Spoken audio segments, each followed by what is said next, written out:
Já entrou aqui o professor. Boa noite, Éder. Boa noite, professor. Tudo bem? O áudio tá bom? Agora tá bom. Tudo bem, graças a Deus. Agora tá bom. Antes tava meio falhadinho, mas agora tá ótimo. Obrigado, professor. Eu que agradeço. É um prazer imenso receber o senhor aqui.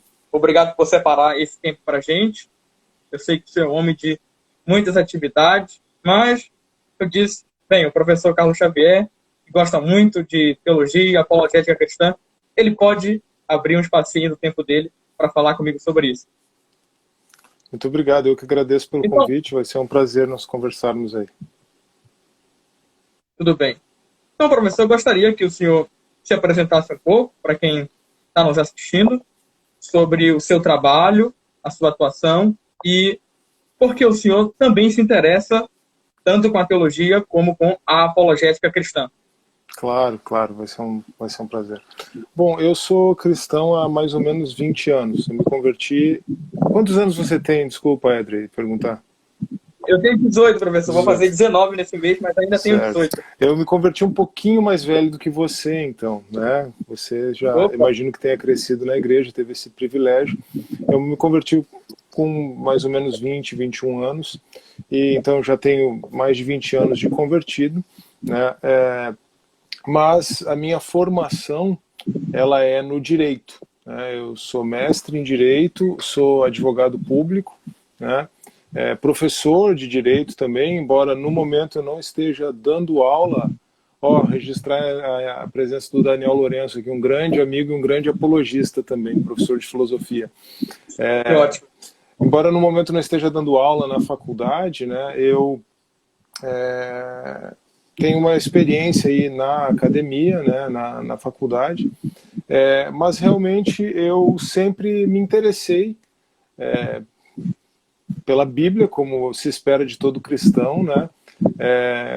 Inicialmente o meu interesse maior foi até a língua original do Novo Testamento, o grego, sempre procurando assim, realmente fazer um trabalho de exegese e hermenêutica, né, das Escrituras, mas mais recentemente, de maneira autodidata, ou diria teodidata, em razão da alusão aí ao meu canal, eu comecei a me aprofundar no estudo da teologia, né?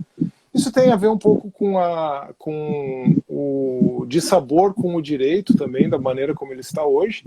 Eu pude também, nesse percurso em que eu me aventurei na teologia e na filosofia, registrei o Daniel Lourenço, né? O Daniel tem sido uma grande referência para mim nesse trajeto de estudos. Eu pude também redescobrir o direito, a questão da teoria do direito, da filosofia do direito, e inclusive eu tenho trabalhado muito recentemente nessa perspectiva apologética, quer dizer, de ligar as duas coisas, né? Uma base muito importante, agora já até falando um pouquinho do nosso tema, eu sei que você não preparou uma pauta, é mais um bate-papo, né? Mas aí então entrando nessa ligação... Tudo bem, fique à vontade. Obrigado. Entrando nessa ligação do meu testemunho pessoal, né, da minha experiência pessoal com o nosso assunto, claro, o interesse por apologética e hermenêutica, exegese, tem a ver também muito com a minha formação, né? Você também faz direito, né? Você também é acadêmico de direito, né? Estou engatinhando, professor. Legal. Então, assim, no direito você tem essa coisa da argumentação. Apologia originalmente era uma expressão jurídica, né? Então você tem essa coisa da argumentação, da interpretação, e são as áreas que eu realmente, pelas quais eu realmente tenho maior apreço na teologia, né? E aí, então, hoje eu tenho feito essa abordagem conjunta, né? A teologia, a apologética me levou à consideração da filosofia da ciência, epistemologia, e aí pensando numa abordagem apologética, tanto de apologética defensiva, quer dizer, mostrando onde estão os equívocos daqueles que se opõem à fé cristã, quanto numa perspectiva de apologética ofensiva aqui não é algo contrário ao que Pedro ensina na sua primeira carta, capítulo 3, versos 15 e 16, né? Não é algo desrespeitoso, não é algo que parte para o ataque no sentido de ofensa, não. Ofensiva é no sentido de propositiva, né? Devemos fazer apologética, como Pedro diz, com temor e mansidão e temor, né? O Alistair McGrath, ele traduz isso nos dias atuais com gentileza e respeito, né? Como gentileza e respeito. Então, apologética ofensiva nesse sentido. Mas quando a gente estuda um pouquinho de filosofia da ciência por um lado, quer dizer, o que é o conhecimento humano, como ele se dá, como se constrói a ciência, o que é o método científico, quais são as limitações inerentes ao método científico, como existe o conhecimento necessariamente que não é ciência em sentido estrito, né, no sentido da aplicação do método científico, do naturalismo, etc. Quando a gente estuda um pouquinho de filosofia da ciência e de epistemologia, compreendendo os próprios limites do conhecimento humano, a gente pode usar isso numa perspectiva apologética muito interessante. No âmbito do direito, eu tenho usado isso já há algum tempo como forma de criticar o positivismo jurídico, né? Que está ligado ao positivismo lógico, que é essa compreensão ligada aí ao naturalismo, ao cientificismo, etc. E aí, então, eu tenho feito um pouco de apologética, posso dizer assim, até no âmbito da teoria do direito. Já aconteceu de muita gente conhecer o meu canal, Direito Sem Juridiquês, e ir para o Teodidatas, né? E aí, com isso, teve gente que já testemunhou que se tornou cristão, que foi fortalecido na fé, e isso não tem preço, né? 100 mil inscritos nos dois canais não valem um testemunho como esse, né? Que é o que realmente importa. Com certeza, professor. E falando sobre a sua atuação no direito, na verdade, eu conheci o senhor através do professor Vitor Sales Pinheiro, e ele também gosta bastante de apologética, é um grande mestre na área de filosofia do direito, sobretudo filosofia do direito natural. E certa vez nós estávamos conversando sobre apologética cristã, eu ofereci para ele um livro em PDF do Alistair McGrath, que o senhor mencionou, e ele disse, olha, quem fala muito do Alistair McGrath é um amigo meu, o professor Carlos Xavier, aí teceu muitos elogios ao senhor, falou que o senhor tinha esses dois canais, que é o Direito Sem Juridiquês e o Teodidatas. E eu fiquei bastante interessado e passei a acompanhar o senhor. E também tive a honra de ouvi-lo no Congresso de Filosofia do Direito Natural, organizado pelo professor Vitor Sales Pinheiro. Então, eu achei muito interessante a forma como o senhor abordava a teologia, né? É claro que também explicando o direito de uma forma muito didática, mas também com vídeos bastante curtos falando sobre temas bem complexos da teologia e, sobretudo, da apologética cristã, aquela sua playlist de apologética cristã. Eu entrei lá e percebi o quanto o senhor estava bem familiarizado com a apologética anglo-americana. São esses nomes, como Alistair McGrath, que você já citou, Alvin Plantinga e William Lane Craig.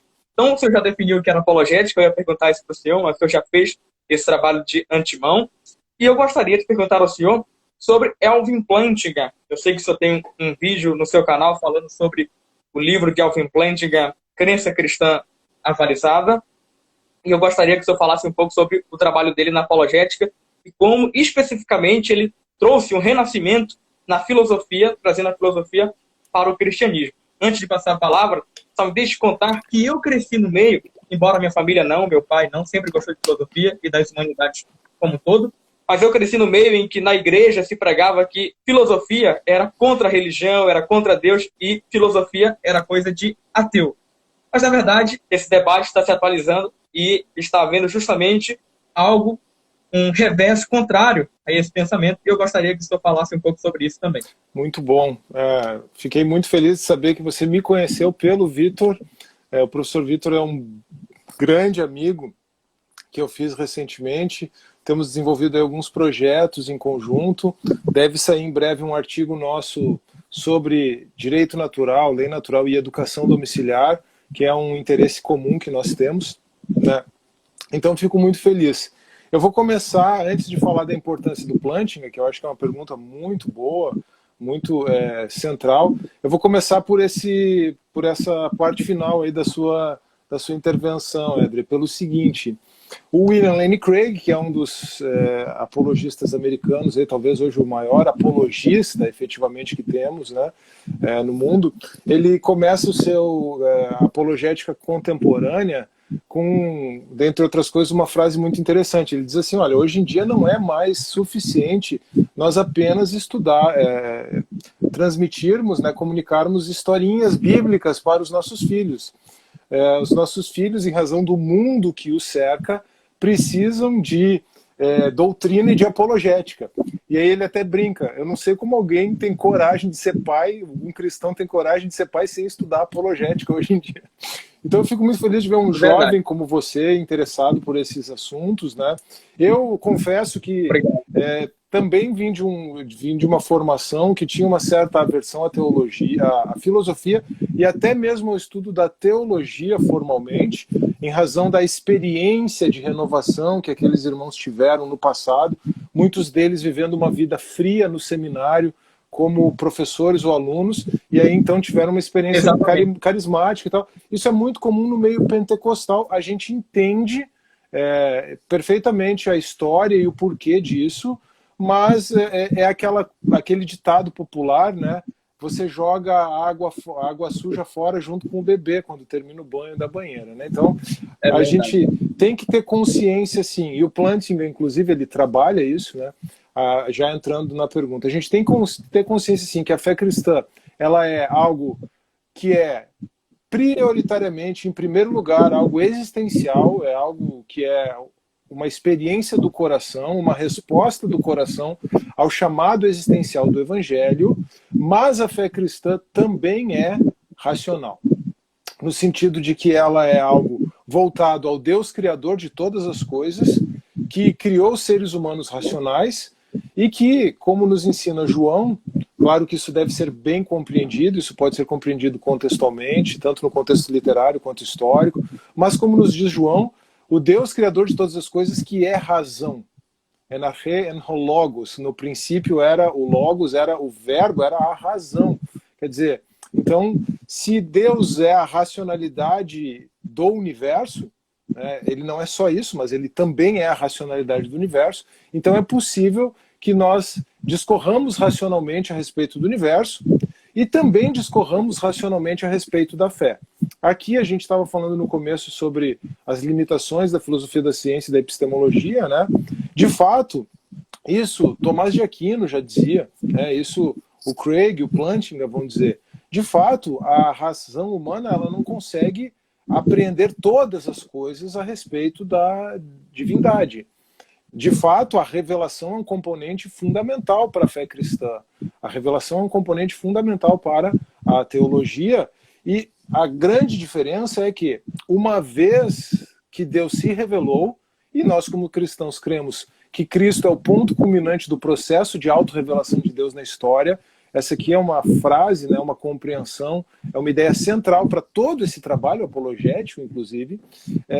Nós crendo que Cristo é o ponto culminante do processo de autorrevelação de Deus na história, uma vez que temos a revelação de Deus em Cristo, e uma vez que temos a Escritura dando testemunho desse processo de revelação de Deus, que tem esse seu ponto culminante em Cristo, então é importante a gente entender que somos cristãos, protestantes, cremos no sola escritura, quer dizer, na predominância da narrativa, como vai dizer o Van Hooser, Kevin Van Hooser, né?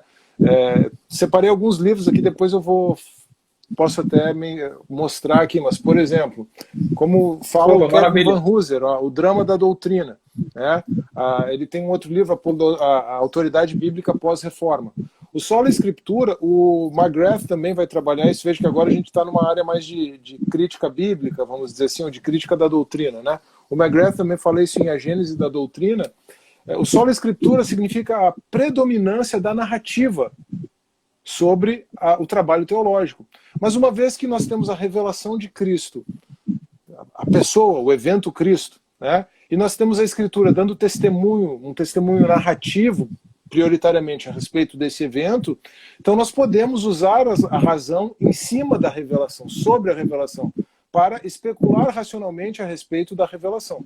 Algo que nós não alcançaríamos pela razão somente, mas uma vez que nos foi dado por Deus, podemos raciocinar a respeito, podemos dialogar, né?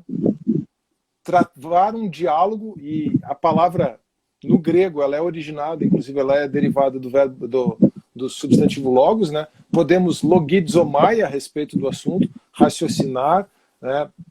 E aí então nós temos a teologia, a especulação teológica, né? Na teologia a gente pode errar. A revelação ela é infalível, ela é inerrante, a narrativa é inerrante. Uma coisa importante para a apologética é o modelo de inspiração da Bíblia que se tem, né? Mas numa perspectiva ortodoxa, numa perspectiva cristã conservadora, a narrativa é inerrante. A palavra revelada é inerrante, mas a nossa teologia, a nossa especulação racional acerca da palavra pode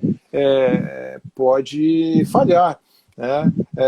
Como o C.S. Lewis, que é um outro autor que eu gosto muito e que também tem uma abordagem teológica muito importante, ele fala isso no Cristianismo Puro e Simples, que não está aqui porque está na cabeceira da minha esposa, mas o C.S. Lewis fala que a teologia em si, ela apresenta modelos teóricos, né? Então os nossos modelos teóricos podem falhar, mas a palavra de Deus, ela é inerrante, infalível. Então por isso é importante ter um modelo, também uma teoria a respeito da própria inspiração das Escrituras. O fato bruto é que elas foram inspiradas e elas contêm a verdade de Deus, e o fato testemunhado ao longo da história é que Cristo e a palavra de Deus, a Escritura, transformam as vidas.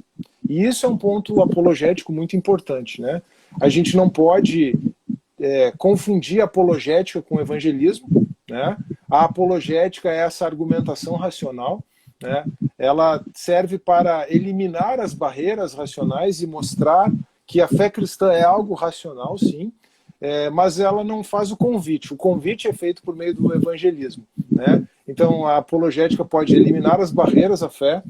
O Alistair McGrath fala disso em 2 livros muito bons dele, que eu já recomendo. Exato. Apologética Pura e Simples. E ele também modela isso no Teologia Pura e Simples, né? Então são 2 livros bem... Outro livro que ele fala sobre isso, doutor, só uma vez. Outro livro que ele fala sobre como derrubar as barreiras à fé é Apologética Cristã no século XXI. Olha aí. Também fala bastante sobre esse assunto. Então o McGrath é um excelente autor, realmente apologético, ele é do Centro de Apologética e Evangelismo de Oxford, né? Então nós temos que ter consciência dessa tarefa, né? E o mais importante, claro, é que o apologista faça isso, como ensina Pedro, né? A gente já mencionou, com mansidão e temor, com gentileza e respeito, como o McGrath traz mais para o nosso contexto da linguagem contemporânea, né? E com um testemunho de vida também. Não adianta você querer defender a fé se a sua própria vida não é transformada, não é um exemplo dessa mudança de fé, né? Para fazer o link com o Plantinga, né? O problema do pessoal com a filosofia é que, de fato, muitas pessoas, por terem uma fé fraca, quando vão estudar filosofia, muitos cristãos acabam se atrapalhando com o estudo da filosofia, né? Isso é um ponto. Aí o pessoal às vezes tenta até usar base bíblica para isso. Eu já vi cristãos deixando de ser cristãos com a filosofia do ensino médio, que nem é filosofia, é história da filosofia. O pessoal entra na faculdade também, muitas vezes, e se atrapalha, né? Mas assim, isso mostra 2 coisas, Edrey, assim, que eu acho que é importante, já que a gente está falando de apologética. A apologética também é saber ler o contexto histórico, cultural e saber comunicar esse contexto. Então isso mostra 2 coisas do nosso contexto contemporâneo. Uma, talvez é a resposta mais comum de se encontrar e mais fácil, né? É que a pessoa não tinha uma fé muito sólida no sentido experimental mesmo. Essa pessoa não estava com a sua comunhão com Deus em dia, vamos dizer assim, né? Ela não tinha uma comunhão com Deus sólida. Talvez ela tivesse tido um lar cristão, uma formação cristã, ia na igreja por causa dos pais, mas ela não era de fato uma pessoa assim que tinha uma experiência do evangelho. Mas isso é uma resposta reducionista, e como toda resposta reducionista, ela não é satisfatória. Então, embora também o nível de complexidade do cenário não seja resolvido com o outro fato que eu vou agregar, mas a gente pode agregar um pouquinho mais de complexidade, que é o fato de que o estudo da própria teologia, o estudo da filosofia e o estudo da apologética, em especial, tem sido deixado de lado no contexto da igreja cristã brasileira. No mundo, mas no Brasil em especial. Isso, na verdade, o Craig, inclusive, trabalha na introdução ao Apologética para Questões Difíceis da Vida. Vou até indicar mais um aqui. Verdade. Ele trabalha isso na introdução, mostrando que essa deficiência da formação intelectual é uma deficiência do mundo que se reflete na igreja. Então, como a pessoa não sabe lidar com argumentos, né, não sabe analisar argumentos, apreciar argumentos e mais construir um discurso, muitas vezes para afirmar uma posição, afirmar a sua fé ou rebater argumentos, a pessoa vai ter problemas. Então, é por isso que o Craig diz que é importante estudar doutrina e estudar apologética, né? Aí, me parece que esses são dois eixos centrais do problema, né? E o pessoal tenta se defender do jeito mais complicado possível, que é simplesmente dizendo que não se deve trabalhar com isso, filosofia é coisa para ateu, como você disse, né? Filosofia vai levar o sujeito a apostatar da fé, e o pessoal deixa de explorar o valor, a riqueza da própria filosofia e a riqueza apologética. Eu mencionei o Daniel, já é a terceira vez que eu estou falando dele. O Daniel Lourenço, é só procurar aí no Instagram, Daniel Lourenço Edu. Ele é uma pessoa que trabalha a filosofia desde os clássicos, e especialmente os clássicos, né, numa perspectiva apologética fantástica. Tem alguns vídeos do Daniel lá no Teodidatas e algumas lives que nós já fizemos até aqui no Instagram e que foram para lá. Então, essa situação, o pessoal ainda tenta dar base bíblica para isso, citando, por exemplo, Colossenses 2:8. Né? Quando Paulo diz que é para ninguém nos enredar com filosofias vãs, filosofias vazias. Né?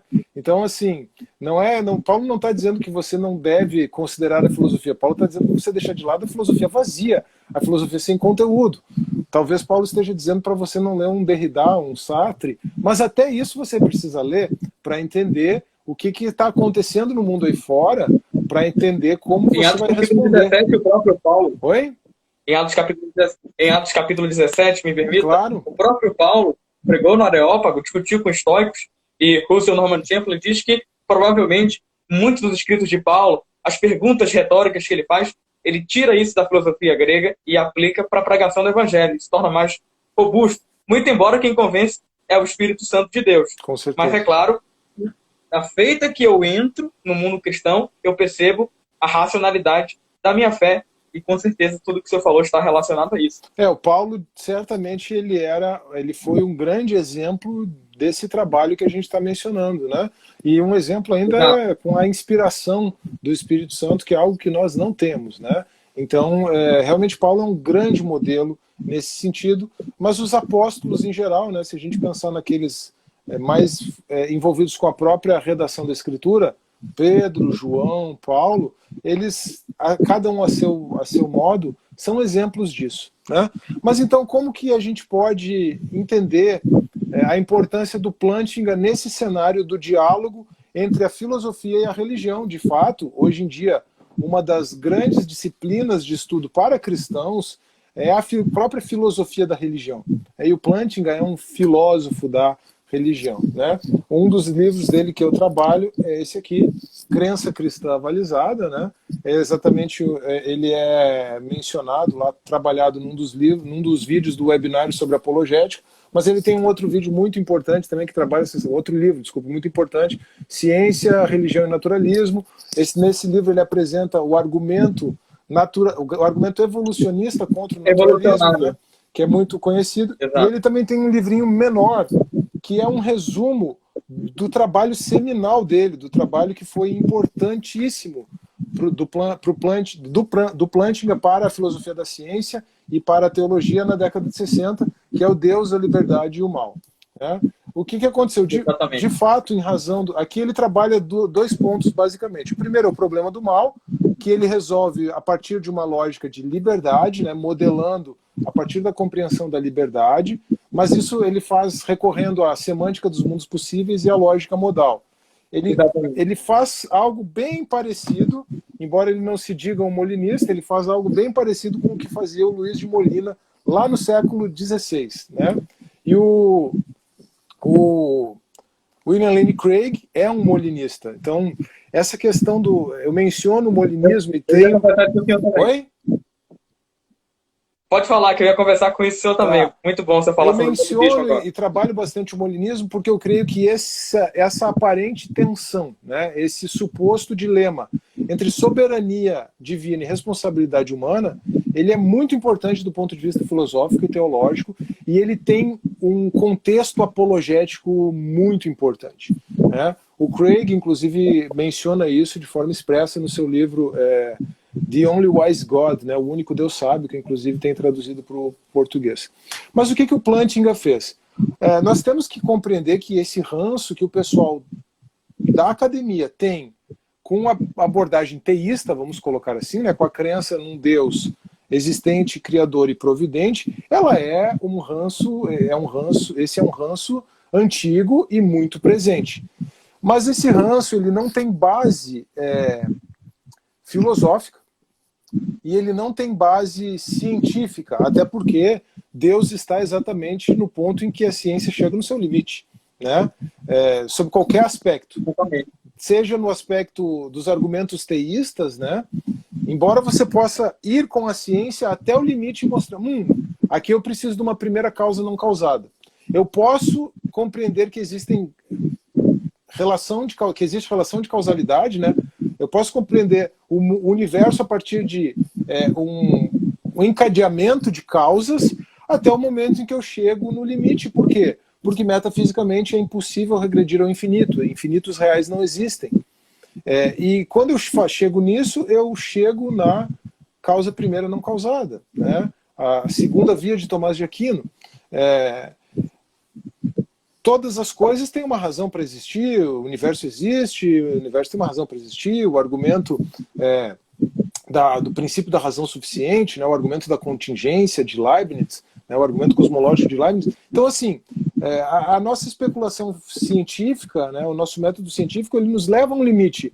E nesse limite, não é que a gente não tem explicação e por isso a gente recorre a Deus. Não, é que Deus é exatamente a peça que encaixa nesse quebra-cabeça.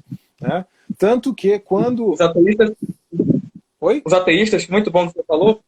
Muito bom que o senhor falou, porque os ateístas gostam de aplicar uma falácia do espantalho para nós, que é a ideia do Deus das lacunas, que é o que você falou. Como não tem explicação, então é Deus. E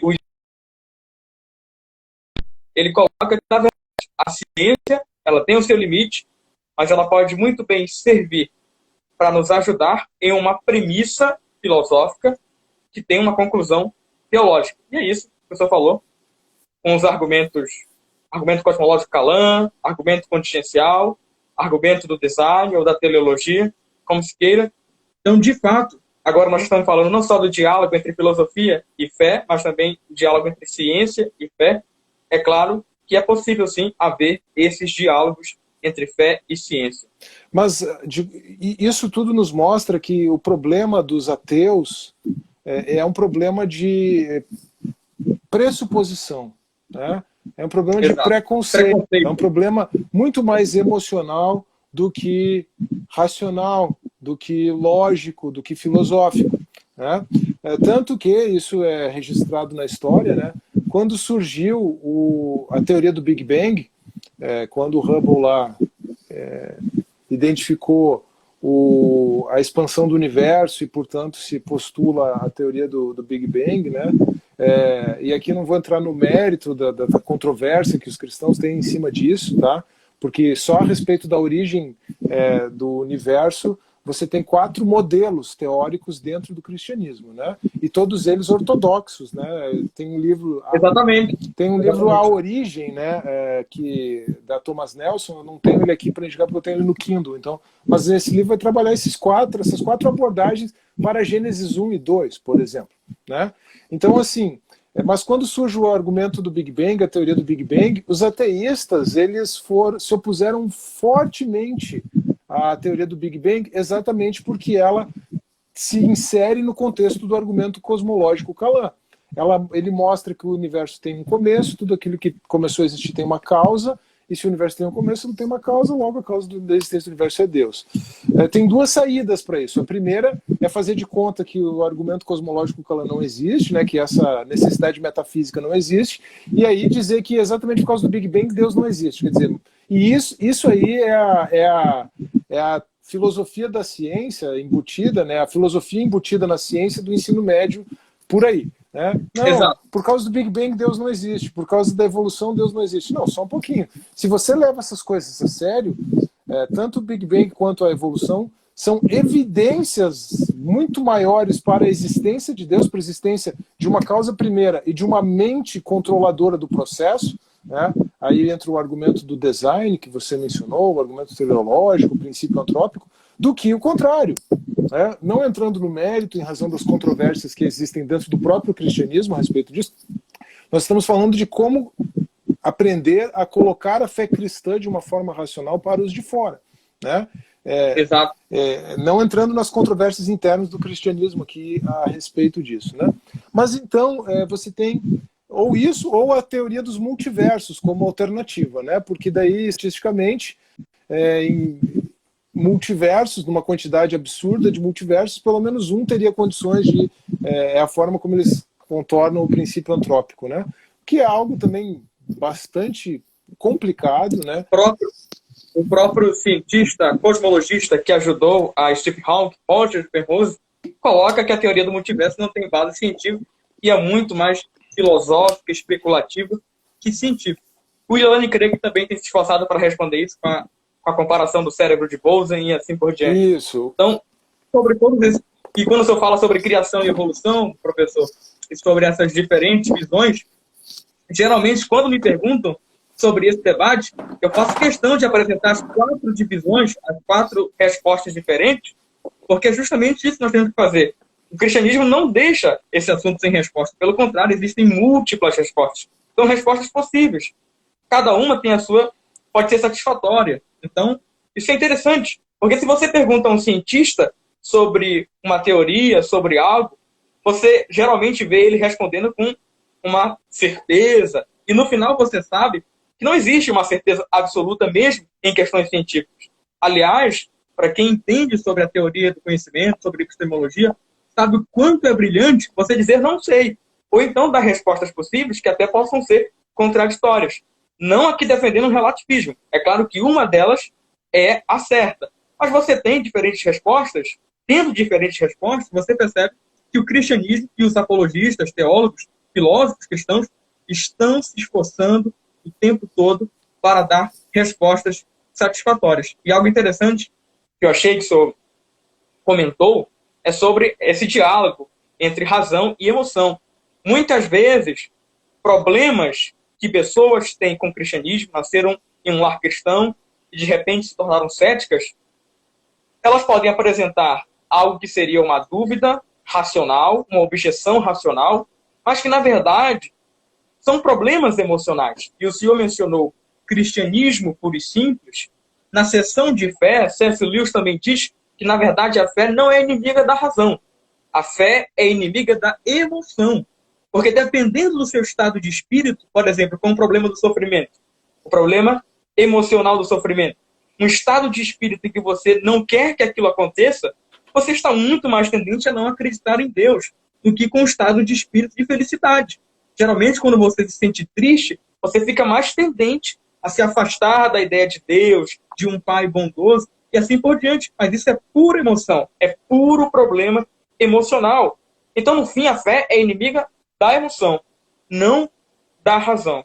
Perfeito. E aí entra, já que a gente iniciou esse debate, esse diálogo entre, ou tratado esse diálogo entre filosofia e fé, ciência e fé, é exatamente aí que entra o Plantinga, né?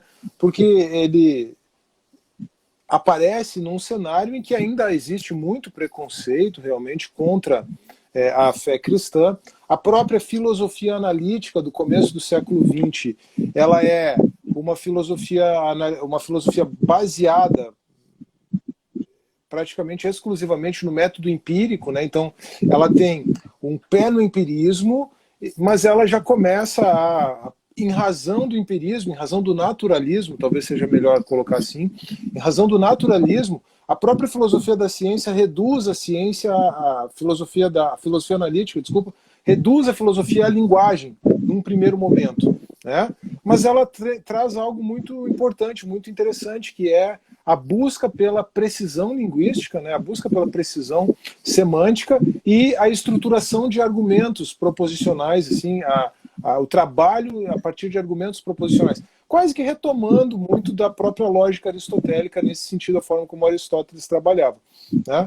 E aí, então, o Plantinga surge nesse ambiente de hostilidade à fé cristã, mas modelando a partir da filosofia analítica questões muito difíceis, muito complicadas para a própria filosofia.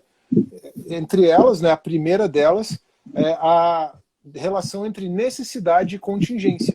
Como explicar coisas que não podem ser de outro modo e a sua relação com coisas que podem ser de outro modo, coisas que mudam.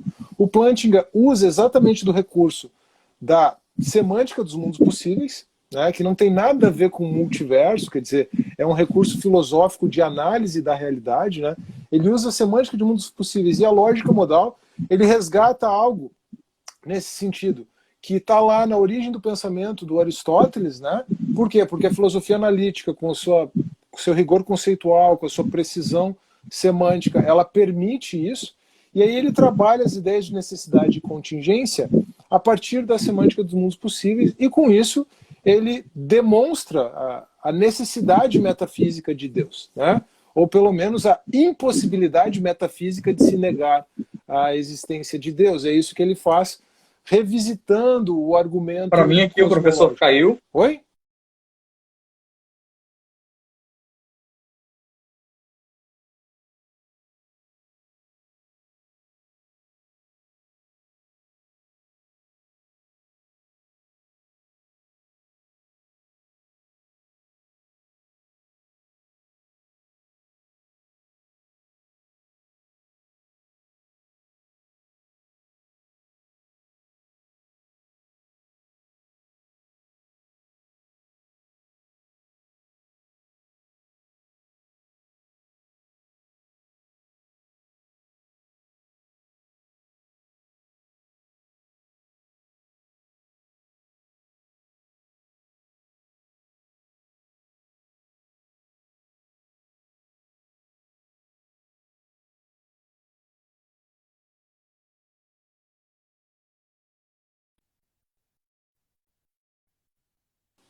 Alô, Edrey? Opa, foi eu que caí, professor? Eu acho que fui eu mesmo, porque você falou que tinha me visto cair e tal. Eu tentei mexer aqui no Wi-Fi, acho que deu certo. Tudo bem, pode continuar. Então, eu estava falando do Plantinga remodelando a discussão em torno de necessidade e contingência, e isso ele faz recorrendo à semântica dos mundos possíveis, e com isso ele acaba demonstrando, né, a impossibilidade metafísica de negar-se a existência de Deus. Isso ele faz num trabalho seminal chamado The Nature of Necessity, né, que ele resume na segunda parte do Deus, a Liberdade e o Mal, também na primeira, mas especialmente quando ele vai trabalhar o argumento cosmológico revisitado. O argumento cosmológico, não, desculpa, a gente estava falando antes. O argumento ontológico revisitado. Na verdade, ele trabalha todos os argumentos, né, e ele trabalha com uma honestidade intelectual muito grande. Ele trabalha o argumento cosmológico. Pensei a mesma coisa, eu já ia falar isso. Tu tirou as palavras da minha boca. Ele tem uma honestidade intelectual, ele acha que os argumentos podem ser fracos, ele prefere até nem usar tanto. Ele até fala sobre a questão da crença básica, propriamente básica, acho que é isso, esse é o termo que ele usa. Isso já no outro livro, claro que no Deus, a Liberdade e o Mal, ele não fala sobre isso, mas estou falando sobre como ele pensa a respeito disso. Mas ainda assim ele investe bastante no argumento ontológico. E assim que eu concluir falar sobre isso, eu gostaria que o senhor trouxesse também essa ideia do Plantinga, que mesmo que não houvesse argumentos a favor da existência de Deus, ainda assim a crença na existência de Deus não deixaria de ser racional. Isso, daí isso já é o trabalho, a ópera magna dele, né, o opus magnum dele, que é mais adiante daí. Ele se insere na filosofia analítica com o The Nature of Necessity, né, e aí ele revigora o teísmo na década de 60, né. Então, assim, o teísmo passa a ser um racionalmente defensável. Ele sempre foi, na verdade, mas o Plantinga tem essa habilidade de modelar a partir da filosofia analítica, né? E aí, então, ele segue nessa linha bastante apologética. Ele tem uma outra obra, que é antiga. Essas duas não têm traduzidas para o português, por isso a gente menciona em inglês, né? The Nature of Necessity, primeiro, e depois God and Other Minds. Aí ele já começa a entrar nessa, que é a linha que trabalha, né? Que vai modelando há uma oposição ao ceticismo, que é muito próprio também do naturalismo, do cientificismo e até mesmo da pós-modernidade, né? A pós-modernidade, querendo ou não, ela se estabelece em bases céticas, inclusive em razão das limitações inerentes ao conhecimento humano e método científico, quanto à própria ciência, né? O ceticismo da pós-modernidade, né? Mas aí o Plantinga, então, ele diz o seguinte: olha, beleza, se você acha que você não tem motivos para crer em Deus, você também não tem motivos racionais. Ele prova, né, que você não tem como comprovar, demonstrar a existência de outras mentes.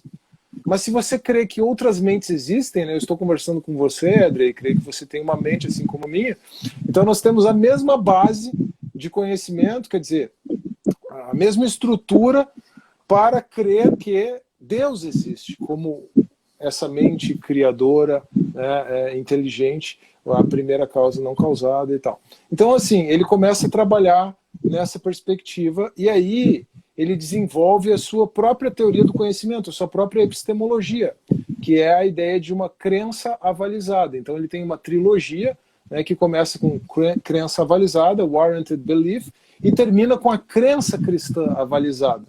Ele foi muito, nesse sentido, ele foi muito perspicaz, né? Ele construiu a sua própria teoria a respeito do conhecimento para demonstrar que a fé cristã se constitui num conhecimento autêntico, num conhecimento legítimo. E aí, então, ele trabalha essa ideia de crença avalizada, né? O conhecimento como uma crença avalizada, certo? Nós não temos como trabalhar com bases de certezas absolutas, né? Nenhuma teoria do conhecimento permite você fazer isso. Ele, inclusive, começa a crença cristã avalizada demonstrando as contradições performáticas das teorias do conhecimento, como, por exemplo, a teoria do conhecimento do Locke, né? O próprio empirismo, ele cai numa contradição performática, né? Porque se você entende que conhecimento é apenas aquilo que pode ser provado pelo sentido, você já não tem conhecimento nenhum, porque essa sua primeira premissa não pode ser provada pelos sentidos, né? Então, e não é de estranhar que grande parte da filosofia do pensamento contemporâneo tenha caído no ceticismo, no niilismo, né? Por isso que uma live que eu fiz com o Daniel foi exatamente a história do pensamento humano, um caminho para lugar nenhum. Porque se você levar adiante esse histórico da maneira como o homem vai se relacionando com o conhecimento, você chega numa situação de desespero. O desespero existencial da vida sem Deus, o predicamento humano trabalhado pelo Francis Schaeffer, ele se percebe também no aspecto filosófico, né, no aspecto intelectual. Então nós temos um predicamento existencial e temos também um predicamento intelectual. No final das contas, se você não tem Deus como o seu ponto de apoio, como aquela primeira causa não causada, como o designer de todas as coisas, e não só isso, né? Se você abrir mão da ideia de Deus, você tem problemas morais muito sérios, né? Nós temos aí o argumento moral, que ele entra exatamente nessa linha. É uma condição de desespero do ser humano em todos os âmbitos, quer intelectual, quer ético, moral, quer existencial mesmo. Então o Plantinga vai trabalhando essas questões ligadas ao intelecto, ligadas à formação do conhecimento, e ele desenvolve essa teoria da crença avalizada.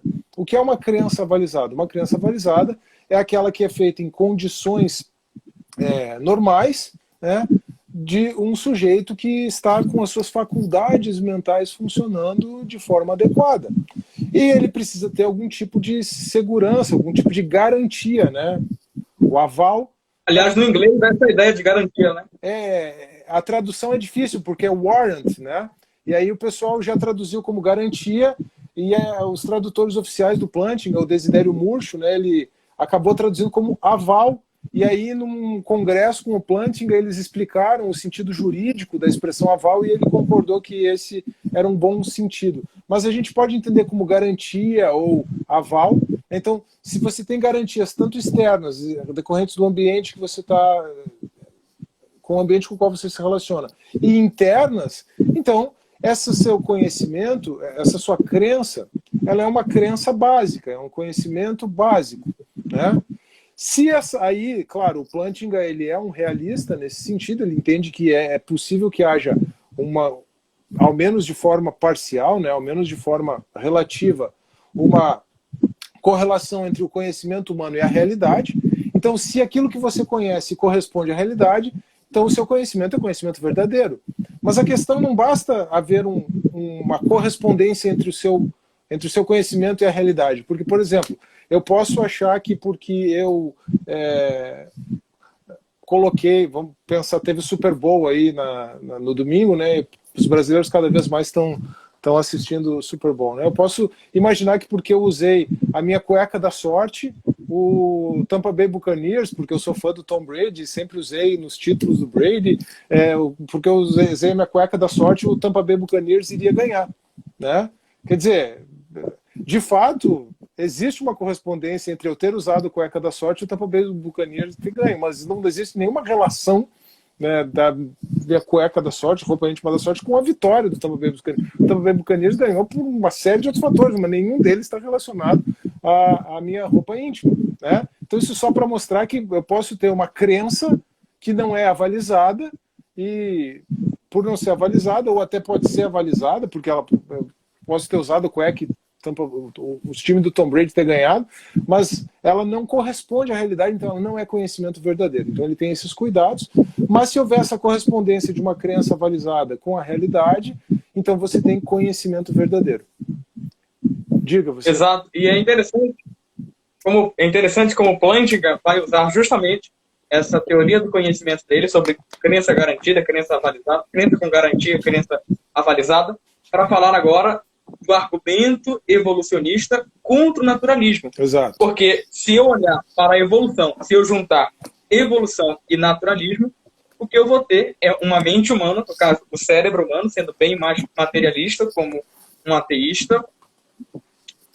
O cérebro humano ele está programado por uma série de fatores que foram totalmente aleatórios. Mas acontece que a evolução que formou o meu cérebro, ela objetiva a sobrevivência, e não a verdade.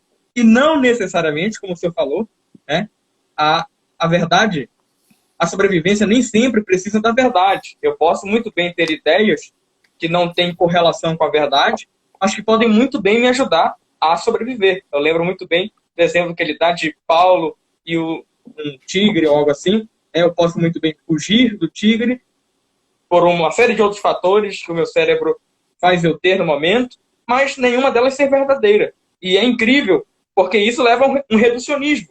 E se todas as minhas crenças elas dependem da sobrevivência, elas foram moldadas pela sobrevivência e não pela verdade, a própria crença no naturalismo entrará aí. Então eu não posso ter a confiança no naturalismo. E eu lembro de ter compartilhado isso com um professor de filosofia, o professor Carlos Xavier, e ele disse, mas é reducionista então para a teologia, porque a própria teologia entraria aí e seria também algo para a sobrevivência. Eu disse, mas esse é o caso. É porque nós não partimos do naturalismo. E por isso temos a garantia. Essa isso é para derrubar a perspectiva naturalista. Exato. A ideia nossa é que Deus, seja pela evolução ou não, ele foi quem criou a mente humana e por isso ele deu ao homem, sendo o homem a sua imagem e semelhança, capacidade cognitiva e, portanto, justifica, garante que a crença do homem é confiável, que o conhecimento humano é confiável, então, portanto, a teologia, o conhecimento de Deus, seria confiável. Isso. Isso é, lembrando, né, ele faz nesse livro aqui, Ciência, Religião e Naturalismo, e esse é só um exemplo bastante significativo, né, porque ele toca em pontos cruciais para o pensamento contemporâneo, que são exatamente o naturalismo e o evolucionismo. É um exemplo de como Plantinga trabalha as contradições performativas que eu demonstrei antes, né? Estabelece uma premissa do discurso que é negada em seguida pelo próprio discurso. Então, ele realmente usa isso de forma muito hábil do ponto de vista apologético, nesse caso uma apologética defensiva, né? Mas ele também usa, daí concluindo essa compreensão da crença avalizada, né?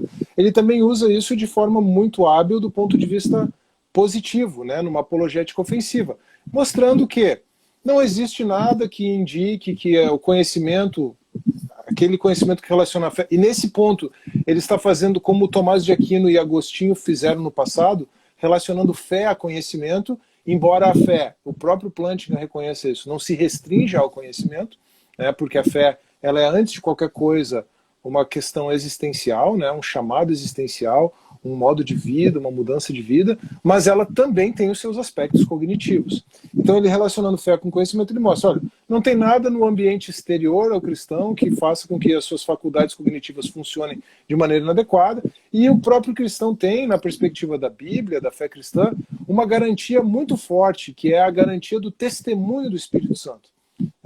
O cristão diz que o Espírito Santo é que dá testemunho ao seu espírito que ele é filho de Deus, isso Paulo afirma em Romanos 8. E isso ele faz com base em Tomás de Aquino, tanto em Tomás de Aquino quanto em João Calvino. Então ele chama de modelo Aquino-Calvino. E aí então ele conclui que a fé cristã ela é um conhecimento básico, uma crença avalizada, e se os fatos básicos relativos a essa fé cristã, a esse conhecimento, são verdadeiros, então essa fé é verdadeira.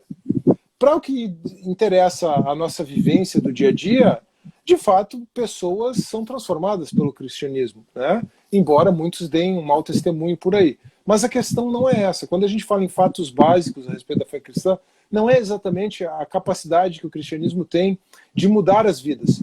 Isso tem um valor apologético, mas talvez tenha um valor evangelístico maior até do que apologético, embora isso possa ser trabalhado na apologética, na perspectiva existencial.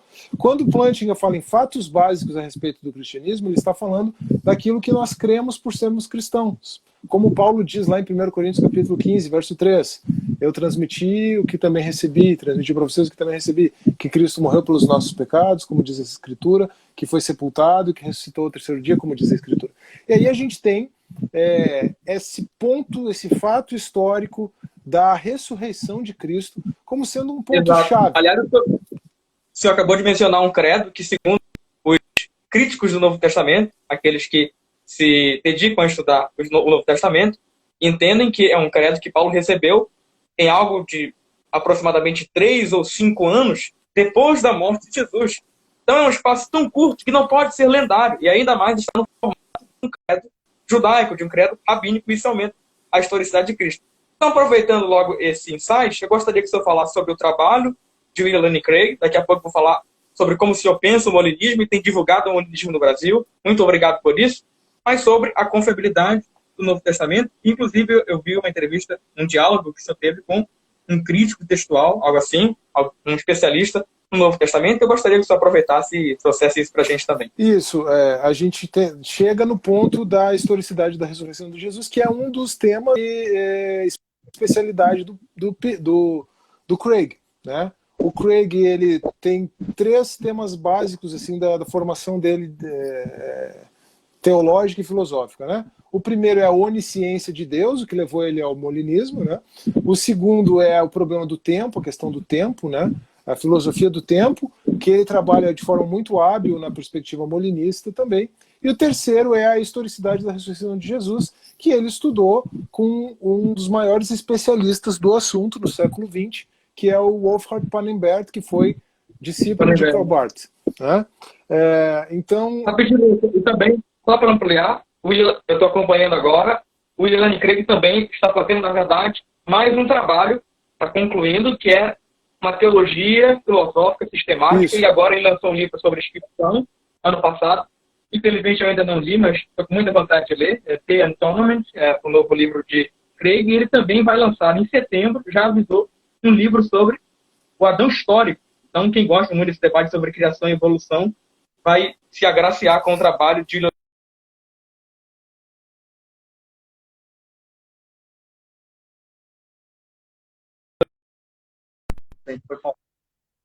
Falhou. Pode continuar, professor.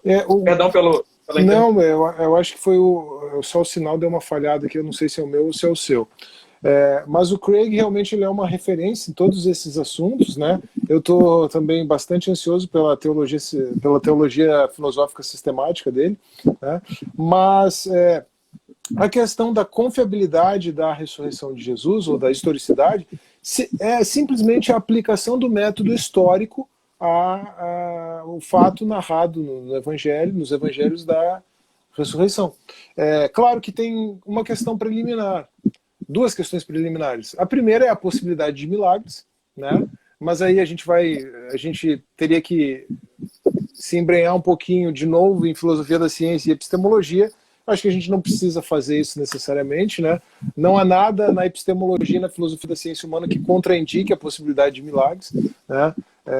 Simples assim, esse é o resumo da história.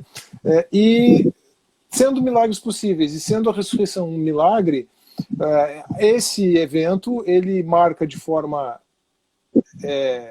decisiva a própria história da igreja cristã, e mais do que isso, ele indica que Jesus era quem ele afirmava ser. Ele indica que as reivindicações messiânicas do próprio Cristo, o que significa que as profecias a respeito de Cristo no Antigo Testamento eram verdadeiras ou são verdadeiras, né? E se nós cremos nesses fatos básicos e isso de fato aconteceu, então a fé cristã é um conhecimento verdadeiro. Tem como ter 100% de certeza? Não, não tem. Por isso que continua sendo uma aposta, né? Você precisa do salto de fé do Kierkegaard, você precisa fazer a aposta. Aliás, de fé do Pascal. Fé é confiança. Fé não é certeza absoluta, fé é confiança. Exatamente. Exatamente. Quando a gente compara a fé cristã ao conhecimento, né, no contexto da teoria do conhecimento, da epistemologia, da filosofia da ciência, é que a gente percebe que não existe nada no pensamento humano, né, nas condições de pensamento humano, na própria filosofia, que contraindique o que a fé cristã afirma. Esse é um ponto. Mas você ainda precisa do salto de fé. E aí vai entrar toda essa questão existencial, vai entrar toda essa questão do evangelho. E, na verdade, professor, rapidinho, claro. Muito bom essa ideia do salto de fé. Nós fazemos apostas, confianças, saltos de fé a vida toda. E deixe-me citar John Lennon, quando ele está debatendo com Richard Dawkins sobre ciência e fé, ele diz assim, fé em quê? Fé em quê? Porque você tem fé o tempo todo. Por exemplo, eu tenho fé que o meu conhecimento ele é confiável. Né? Isso é uma fé, eu tenho que apostar nisso, eu tenho que confiar nisso. E, ao mesmo tempo, é interessante perceber como nós temos também o William Lane Craig trabalhando em apologética para questões difíceis da vida, a questão da dúvida. E na fé você tem o testemunho do Espírito Santo e todas essas questões. E por que eu estou dizendo isso? Porque é comum nós vermos cristãos tendo dúvidas e, às vezes, nós ficamos agoniados com as próprias dúvidas. Mas isso não tem problema nenhum. Gary Habermas também defende isso, Mike Licona, outros apologistas. Na verdade, você precisa confiar. E deixando o seu completar o raciocínio, acho que aqueles 4 fatos históricos gostaria que o senhor mencionasse, que apontam para a ressurreição, ou 3, que o William Lane Craig usa, pode muito bem ajudar nisso, ajudar essa confiança. E, ao mesmo tempo, era isso que eu estava fazendo uma digressão para lembrar, né? Falando sobre fé e apostas, na verdade, Frank Turek, que eu marquei com ele uma entrevista, professor, dia 29 de março, eu vou entrevistar Frank Turek, que é autor de Não Tenho Fé Suficiente para Ser um Ateu. Ele vai defender que, na verdade, o ateísmo faz mais apostas, né, dá mais saltos de fé que o próprio cristianismo, que o próprio teísmo. Então, isso é muito interessante. Sim. Pode continuar, professor. Então, o Craig ele vai trabalhar exatamente, né, essa questão da historicidade da ressurreição de Jesus. Você sabe que esse foi um assunto que eu tô para gravar um vídeo lá no Theo de Datas, porque eu preparei um material bem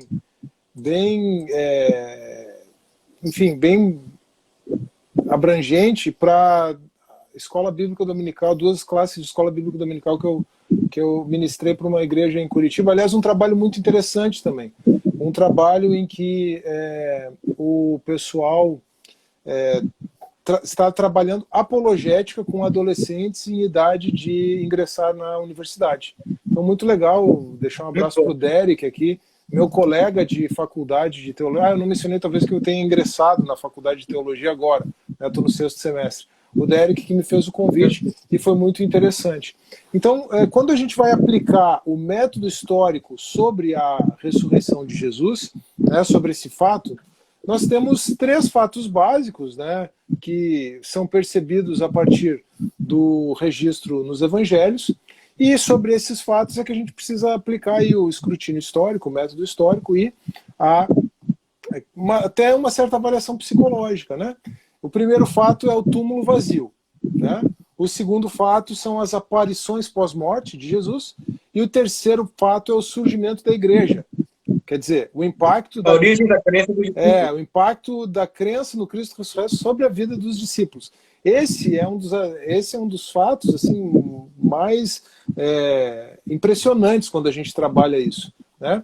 Mas, além do pré-requisito lá da existência de milagres, da possibilidade de milagres, a gente tem também uma questão preliminar que diz respeito à confiabilidade dos evangelhos. E nesse ponto, né, é muito interessante se nós compararmos a quantidade de manuscritos existentes do Novo Testamento com a proximidade da redação desses manuscritos, dos originais, né, em relação ao fato, mas também com a proximidade dos manuscritos no que diz respeito aos fatos. Se você pegar grandes figuras da humanidade, como Alexandre o Grande e César, as biografias deles que nós temos escritas hoje, claro que a respeito deles tem uma evidência arqueológica abundante que não existe a respeito de um simples carpinteiro de Nazaré, né? Essa evidência arqueológica. A gente tem que lembrar quem Jesus era e como que essa fé impactou os discípulos e a igreja surgiu, né? Então você vai ter evidência arqueológica abundante da igreja a partir do século II, mas você não vai ter a evidência arqueológica a respeito do carpinteiro de Nazaré que morreu e ressuscitou. Né?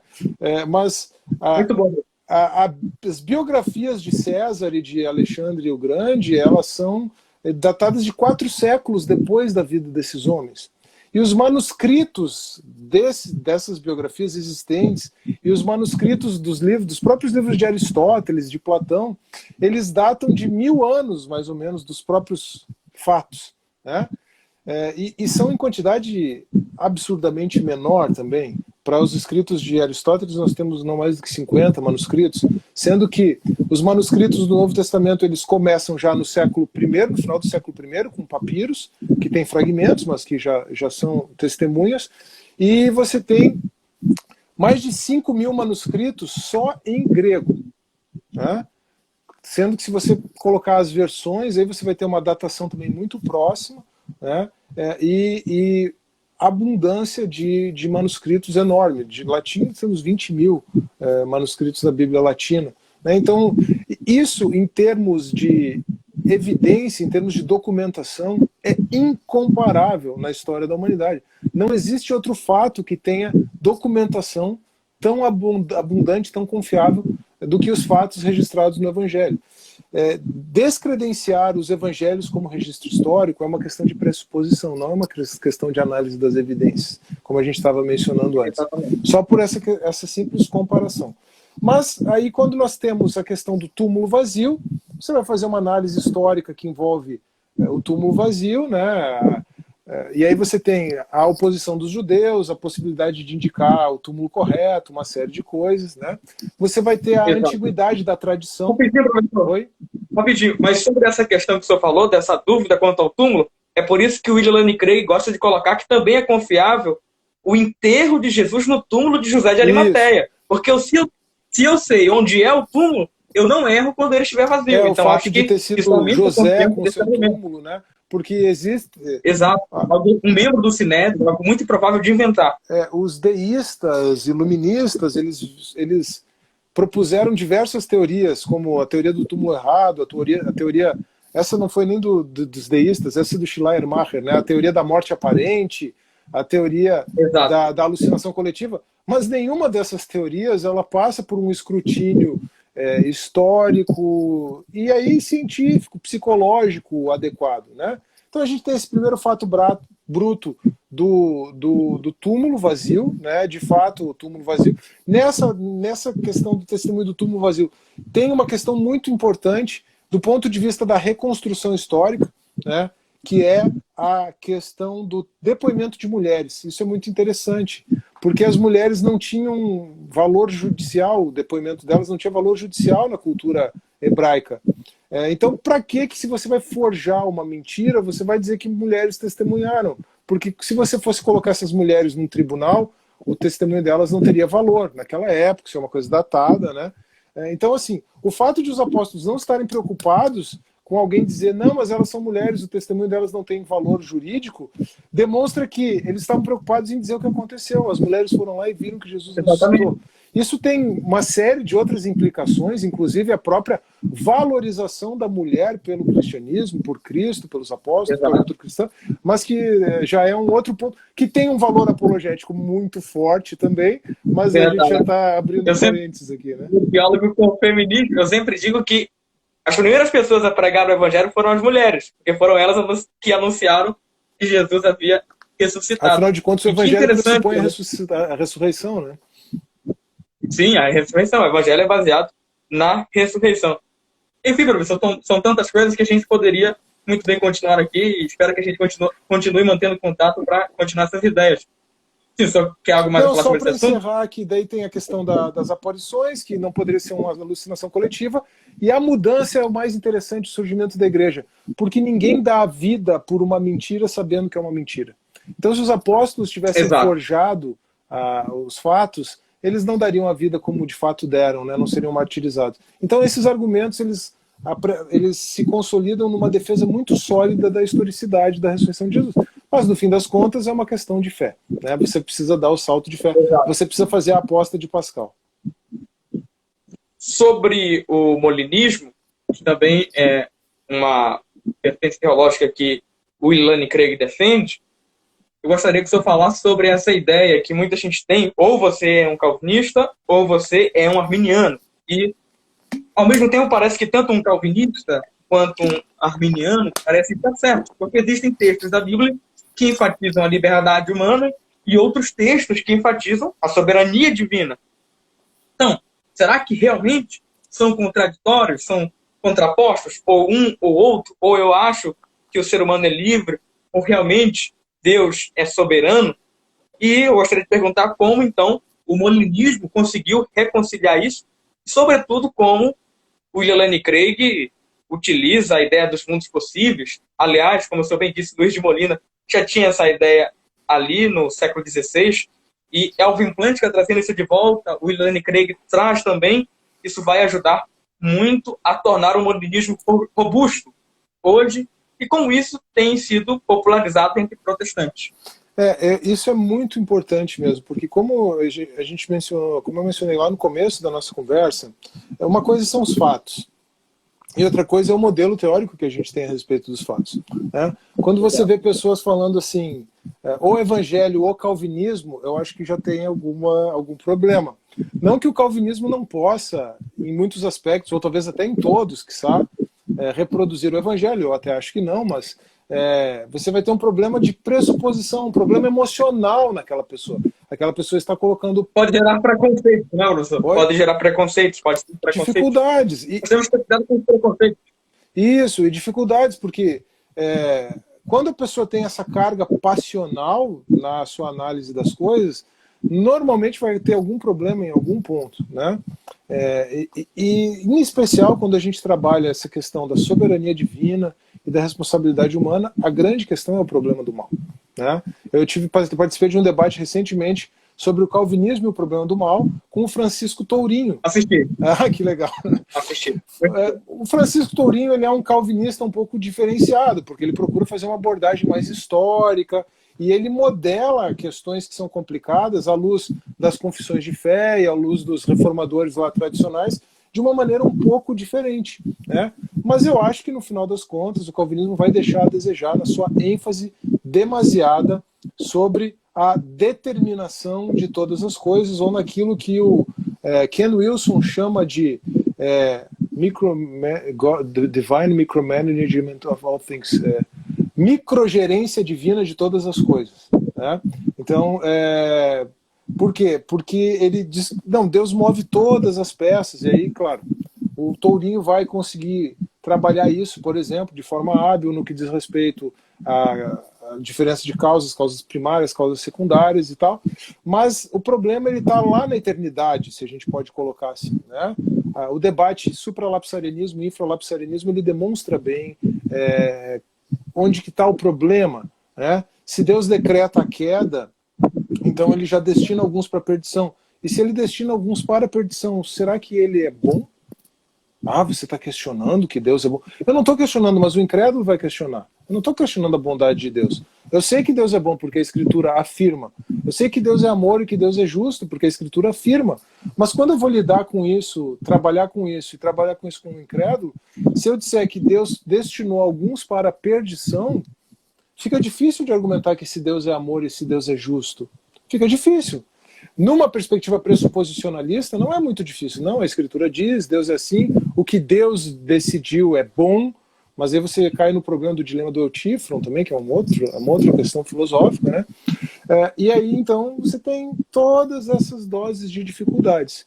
Mas o calvinismo, de fato, a ênfase correta do calvinismo está na soberania divina, vamos colocar assim, né? Eu não concordo com todos os 5 pontos da Tulip, mas eu entendo por que os calvinistas enfatizam a soberania divina, porque isso é bíblico. Por outro lado, os arminianos enfatizam a liberdade humana, e isso também é bíblico. Então, o que me parece é que os dois modelos são bons, mas os dois modelos também deixam a desejar por serem modelos humanos. Não teria um meio termo, não teria uma maneira de tentar conciliar essas duas coisas de forma mais hábil? Existe. A ideia dos conjuntos, o ponto de intersecção. Um ponto de intersecção. Eu tenho um amigo que é um apologista também, o Alexandre Fernandes, da ABC2, e a gente já fez algumas lives em conjunto também.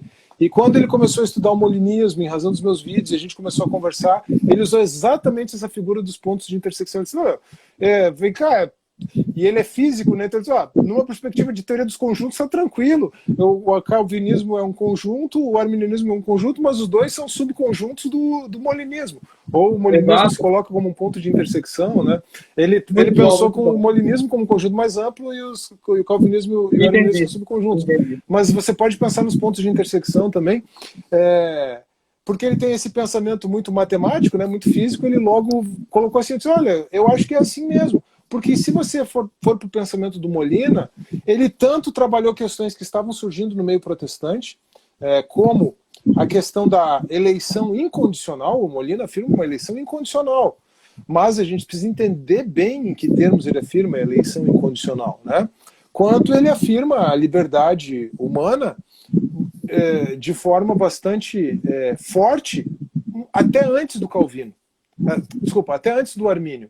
E se o Armínio leu ou não o Molina, isso já é também, inclusive, controverso, né? Isso não dá para dizer, o Armínio seguiu o Molina. Não se pode fazer essa afirmação. Como que o Molina resolve isso? Ele resolve isso na perspectiva do conhecimento de Deus, né? Mais precisamente criando, ou contemplando, né, ou postulando uma categoria nova para o conhecimento de Deus, entre aquilo que ele chamou de conhecimento natural, que era o conhecimento de simples inteligência, e o conhecimento visionário, o conhecimento de visão, que ele chamou de conhecimento livre, né?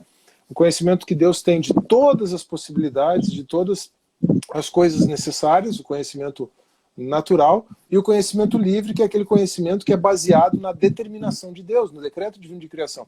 Deus determinou que as coisas vão ser daquele jeito, e porque ele determinou que vai ser daquele jeito, ele sabe. Então esse era o esquema de pensamento do Tomás de Aquino. Esse era o esquema de pensamento do Calvino, inclusive, né? Qual é o problema? O problema aqui é que, na verdade, o conhecimento livre nos diz, no final das contas, que Deus conhece porque determinou. E isso é verdade, ele conhece porque determinou. Mas como trabalhar a possibilidade de que as coisas fossem de outro modo? Como entender que o ser humano é responsável pelas suas próprias decisões, se Deus determinou que todas as coisas fossem assim? Dá para trabalhar isso. A minha bateria ficou fraca. Mas você pode trabalhar de uma forma um pouquinho mais elaborada. O conhecimento médio, então, ele é médio exatamente porque ele fica entre esses outros dois. Ele é um conhecimento sobre os contrafactuais, quer dizer, coisas que poderiam ser de outro modo. Contrafactuais, mais precisamente, são proposições condicionais no modo subjuntivo. Se fosse o caso de A, seria o caso de B. O Molina afirmou que Deus conhece o valor de verdade de todos os contrafactuais, né? Então ele sabe, se fosse o caso de A, seria o caso de B. Pela sua onisciência, ele sabe isso. E aí, então, no conhecimento médio, ele consegue compreender todas as possibilidades, e compreendendo as possibilidades, ele divisa infinitos mundos viáveis, né? os mundos possíveis já são divisados, já são percebidos no conhecimento natural. Mas os mundos viáveis são aqueles que cumpririam a vontade, cumpririam os desígnios de Deus. É possível de atualizar, são possíveis de atualizar, Possível de atualizar porque de acordo com a vontade mais ampla de Deus, né? Deus criou o homem para si e Deus quer que o homem viva com ele. E para isso o sacrifício de Cristo, em razão do pecado, é necessário. Já estou recortando um pouco esses subconjuntos de possibilidades, mas a salvação individual do Edrey ou do Carlos são questões totalmente contingentes que podem ocorrer num mundo viável e não ocorrer em outro. E há mundos viáveis nos quais nós poderíamos não existir também.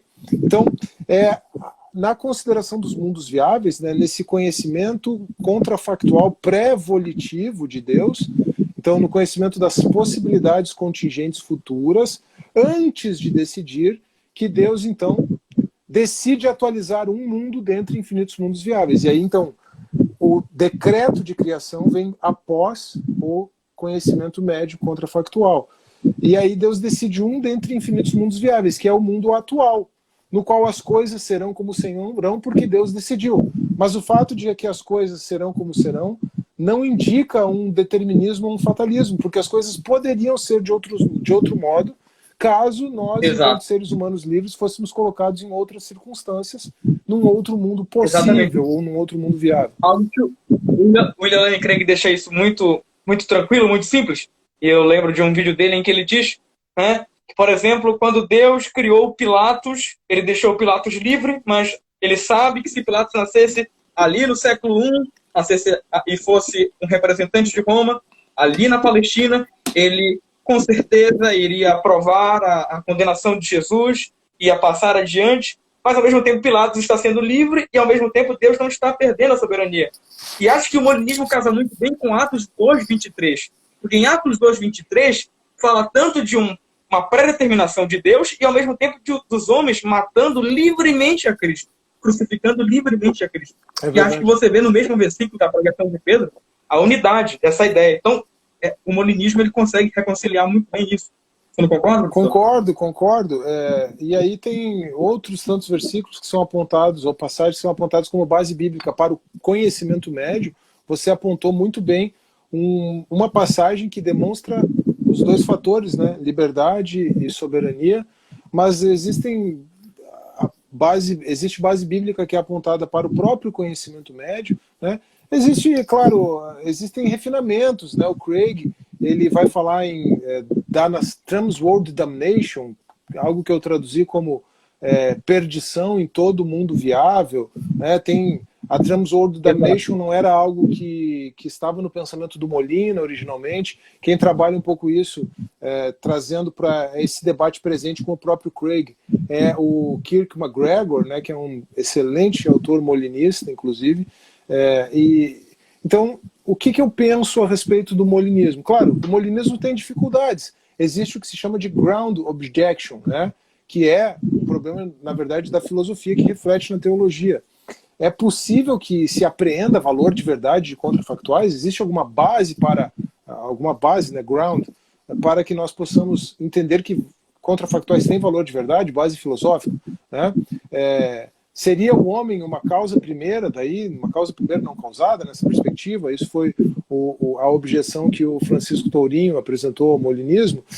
Me parece que muitas das objeções dos calvinistas, e até de arminianos, mas aí você vê menos, mas de calvinistas ao molinismo, decorrem antes de falta de conhecimento do molinismo, porque não é fácil ler o Molina, pelo menos em espanhol, não é fácil ler o Fredoso em inglês, né? É uma literatura densa, pressupõe filosofia analítica e tal, e eu tenho visto muitas críticas que são baseadas em desconhecimento da própria teoria, né? Claro que, se você sabe que a ground objection é uma objeção filosófica tradicional para a possibilidade de conhecimento contrafactual em lógica modal, você pode replicar isso.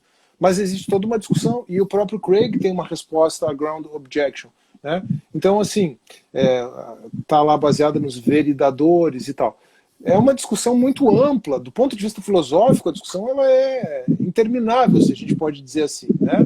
Porque... Você poderia explicar para o nosso público a ideia de proposições contrafactuais, que seriam aquelas, poderiam ser, que eu olho e poderiam ser? Você pode explicar melhor isso? A posição contrafactual, ela é, em linguagem técnica, isso que eu mencionei, né? É uma afirmação, né? Uma proposição é isso, uma afirmação condicional no modo subjuntivo. No modo subjuntivo é caracterizado por aquele fosse, né? Se fosse o caso de A, seria o caso de B.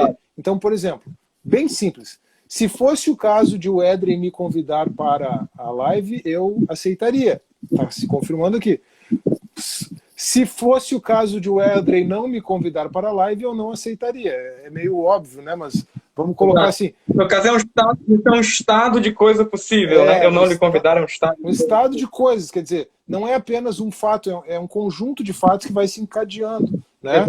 E isso vai gerando esses estados de coisas, e um conjunto abrangente de estados de coisas é o que se chama de mundo possível. Então, se fosse o caso de o Edrey nascer no século XIX, nós não faríamos a live, seria o caso de quer dizer, então isso, Deus apreende, Deus sabe o valor de verdade. O que é valor de verdade? Conversando sobre... Oi? Rapidinho, conversando sobre o molinismo com meu pai, eu sempre digo, pai, se eu sou casasse com uma outra mulher que não fosse a minha mãe, eu não existiria. É um caso de isso é um estado de coisas possíveis. Só não é um contrafactual futuro, né? No caso do molinismo, ele está trabalhando com contrafactuais futuros.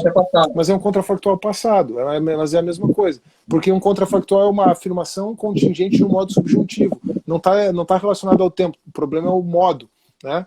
Agora, o que acontece é que Deus conhece o valor de verdade dos contrafactuais. O valor de verdade é se é verdadeiro ou falso. Então ele sabe, claro que isso é uma coisa totalmente hipotética, né? Porque você só tem uma correspondência de um fato com a verdade. Então um fato acontecido, ele é ou verdadeiro ou falso. O problema filosófico é exatamente o valor de verdade dos contrafactuais futuros. E é aí que se coloca a ground objection, né, a objeção de base, e é aí que tem a resposta, com base nos validadores, enfim.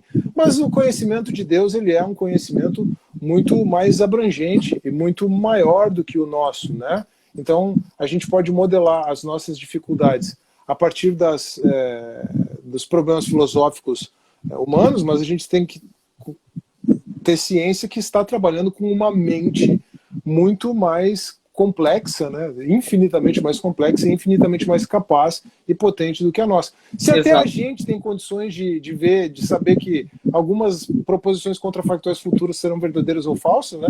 No relacionamento do dia a dia de família, por exemplo, isso acontece muito, né? E professor, na verdade, essa objeção não funciona tanto contra William Lane Craig, porque quando ele define a ideia de onisciência de Deus, ele já define a ideia de onisciência de Deus como Deus é onisciente porque ele sabe o valor de verdade das proposições. E nisso entraria, provavelmente, na ideia dele, as proposições contrafactuais. Então, no caso, essa objeção serviria para um outro pensamento que seria a onisciência de Deus. Mas se a onisciência de Deus é definida sobre conhecer proposições, sejam elas presentes, passadas ou futuras, não, essa objeção não serve de nada e acaba sendo uma falácia do homem de palha ou algo assim. É verdade, isso é muito bem colocado, porque fica a transição do debate filosófico para o debate teológico, ela fica severamente prejudicada a partir da própria definição. Aí você vai ter que discutir se a definição é válida, e a discussão sobre a própria objeção, ela pode entrar nessa discussão, mas de fato ela não se coloca num primeiro plano. Por que eu prefiro o molinismo no frigir dos ovos, né? Eu tenho uma frase que eu cunhei, na verdade, baseado no Leighton Flowers, que não é exatamente um molinista, mas é um defensor da liberdade libertária, ou daquilo que se chama de soteriologia batista tradicional, a soteriologia do Sul, né, dos batistas do Sul, que compreende essa conciliação entre soberania e liberdade. Baseado no Leighton Flowers, no livro The Potter's Promise, né, a promessa do oleiro, em que ele enfatiza que o amor libertário de Deus tem como contraface a liberdade libertária, né, porque sem liberdade libertária o amor livre de Deus não existiria, e a liberdade ela é muito importante para a gente trabalhar questões metafísicas, o próprio problema do mal, a possibilidade de milagres, o fechamento causal do universo, ou o não fechamento causal do universo, uma série de coisas que transcendem essa discussão de mera salvação do ser humano, né? Essa compreensão da liberdade libertária. Todas elas têm o seu valor e a sua relevância apologética. Mas eu tenho uma frase que é a seguinte, só para, de alguma forma, fechar essa abordagem do molinismo, né? A infinita e humanamente incompreensível sabedoria divina está em Deus haver determinado o arranjo das circunstâncias no mundo atual de tal modo que seus desígnios sejam cumpridos por meio de escolhas morais não condicionadas realizadas por agentes dotados de livre-arbítrio libertário. Escolhas estas conhecidas previamente por Deus em seu conhecimento médio. A liberdade libertária é a outra face da moeda do amor libertário de Deus. E um Deus que exerce sua soberania dessa forma há de ser reputado muito mais sábio e poderoso do que, e acrescenta-se, ao menos presumivelmente preferível teologicamente a, uma versão meramente determinista da divindade. Então é por isso que eu hoje prefiro o molinismo a uma versão mais determinista, aí, uma tendência do calvinismo, enfim. E acho que o arminianismo deixa a desejar exatamente na compreensão da própria soberania de Deus e da onisciência de Deus, né? Tudo bem, muito belo esse resumo, essa ideia é muito boa. Uma pergunta aqui, perguntando o nome do meu canal. O nome do meu canal é bem simples, é Edrei Lael. Eu também iniciei, professor, um trabalho de podcast. Inclusive, eu vou colocar essa nossa conversa aqui lá no podcast. O meu podcast é Edrei Lael Apologética. E você também pode seguir o professor no seu Instagram aqui e também pode se inscrever nos seus canais. Pode falar sobre os seus canais, professor? Sim, eu só vou... Vai ficar também salvo no meu canal. Eu só vou colocar, carregar, se ficar ruim o som... Sim, ó. Eu tirar o fone, porque eu tô ficando sem bateria. Os meus canais são Direito Sem Juridiquês, né? Que é um canal que tem bastante coisa de direito, especialmente de introdução ao direito, mas tem já alguma discussão de filosofia e tal, né? E o Teodidatas, no qual vai ter exposição bíblica, que é um tema que um assunto, né? Uma prática da qual eu gosto muito. Falta um pouco de exposição da Bíblia mesmo na igreja brasileira hoje em dia, né? Os reformados enfatizam bastante a pregação expositiva, né? O que eu acho que é algo bastante válido. Mas então você vai ter exposição bíblica, você vai ter teologia, você vai ter grego do Novo Testamento também, tem lá no meu canal um curso de grego, e você vai ter essas questões que envolvem aí a apologética e a relação entre filosofia e teologia, e especialmente você vai ter agora, já tem bastante conteúdo molinista, né? Eu brinco que é o maior canal molinista do Brasil, possivelmente é o único. Mas é verdade. Eu fiquei muito molinismo aí na internet também. Eu fiquei muito feliz em saber que tinha alguém que defendia o molinismo aqui no Brasil. E eu quero, em especial, agradecer aos que estão me acompanhando. O pastor Jonathan Botelho é um pastor de Bragança, é um pastor jovem também. Ele gosta muito desses assuntos, tem me apoiado. Muito obrigado.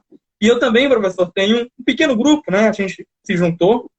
Nós somos dissidentes do ensino médio e todos nós compartilhamos a fé cristã em conjunto e a gente trabalha justamente temas apologéticos. Geralmente nos reunimos semanalmente e eu vi alguns desses integrantes aqui, a Laura, o Vinícius e até a Débora que está aqui e estão bem atentos e nós todos queríamos ser muito gratos ao Senhor. Com certeza essa live que foi de aproximadamente 2 horas foi uma verdadeira aula que nós recebemos do Senhor. Uma verdadeira aula que nós recebemos do Senhor. Muito obrigado, professor. Que Deus abençoe o senhor, abençoe o seu trabalho e que nós continuemos mantendo esse contato para que também nos unamos em outros projetos. Beleza, estou à disposição, André. Muito obrigado, parabéns pelo trabalho, né? Um grande abraço aí para o pessoal que você mencionou, parabéns por esse trabalho aí, esse interesse, né, em se aprofundar na apologética, não só de você, mas desses outros irmãos. Foi um prazer muito grande, eu nem vi o tempo passar, para falar a verdade. Então, muito obrigado, que Deus abençoe, e estamos juntos aí, é só a gente marcar, combinar, enfim, você tem o meu contato, a gente vai se falando. Grande abraço a todos, Deus abençoe. Tá bom. Obrigado, professor. Obrigado. Abraço, Jefferson. Abraço a todos.